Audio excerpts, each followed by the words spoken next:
I was born with a crown on my head. But I carried a curse in my heart. My name? You won't find it in your textbooks. But I once sat at the table where kings argued.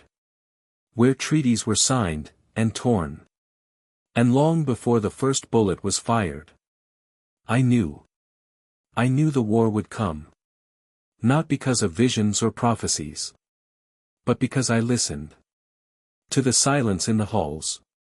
To the way my father stopped singing. To the way ambassadors smiled with clenched teeth. This is the confession of a royal. The one history forgot. But war remembered. The calm before, a kingdom built on sand. I was 16 when I first understood that peace was just a performance. The world admired us, our empire, our jewels, our grand balls. But behind those chandeliers, we were already bleeding. My uncle ruled with an iron grip. My mother danced through diplomacy. And my father, the prince? He drank, quietly. One evening, I overheard generals whispering in the East Wing. Austria will fall. It's only a matter of time. And if it does, the dominoes will tip. They stopped when I entered. Smiled.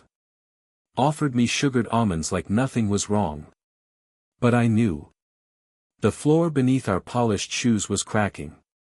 And that night, my father came into my room, sat at the edge of my bed.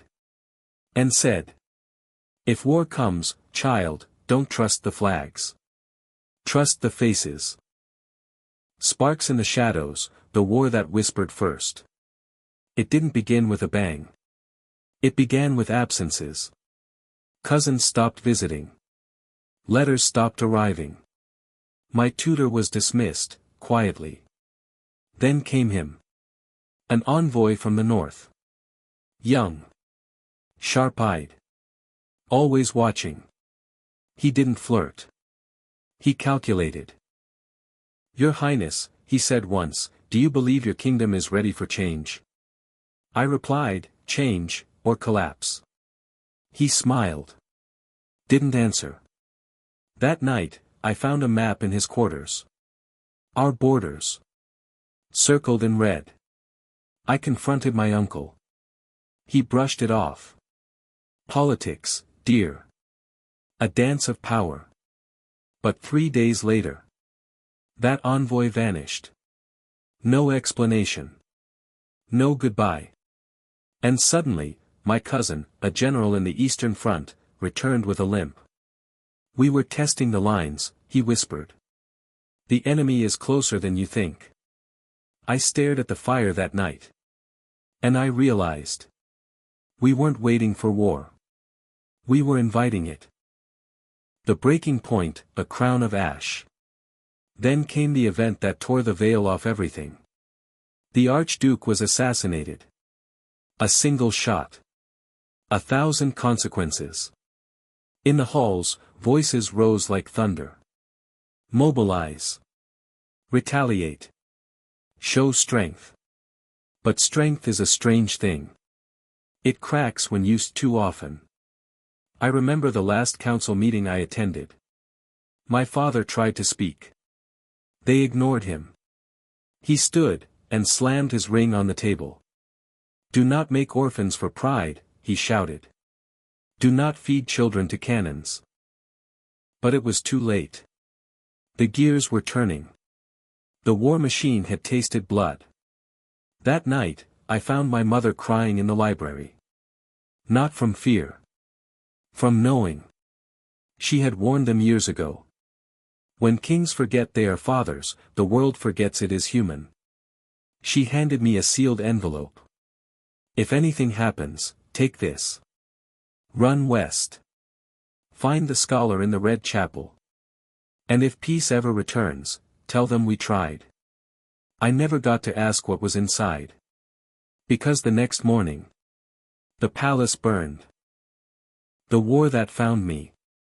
I survived. Barely. I lived in hiding.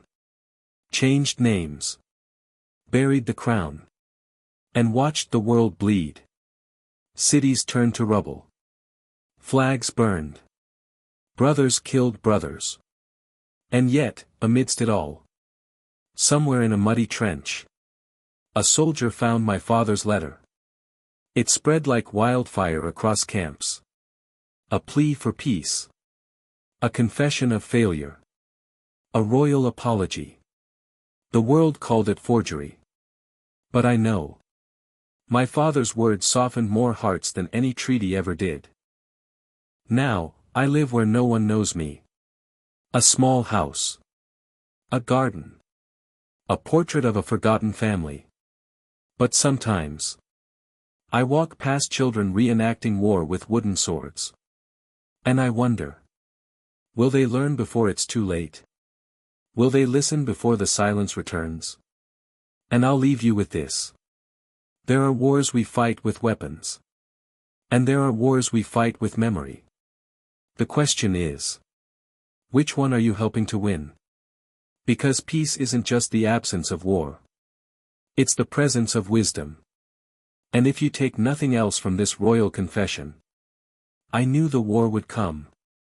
But maybe now, someone else will know how to stop the next one.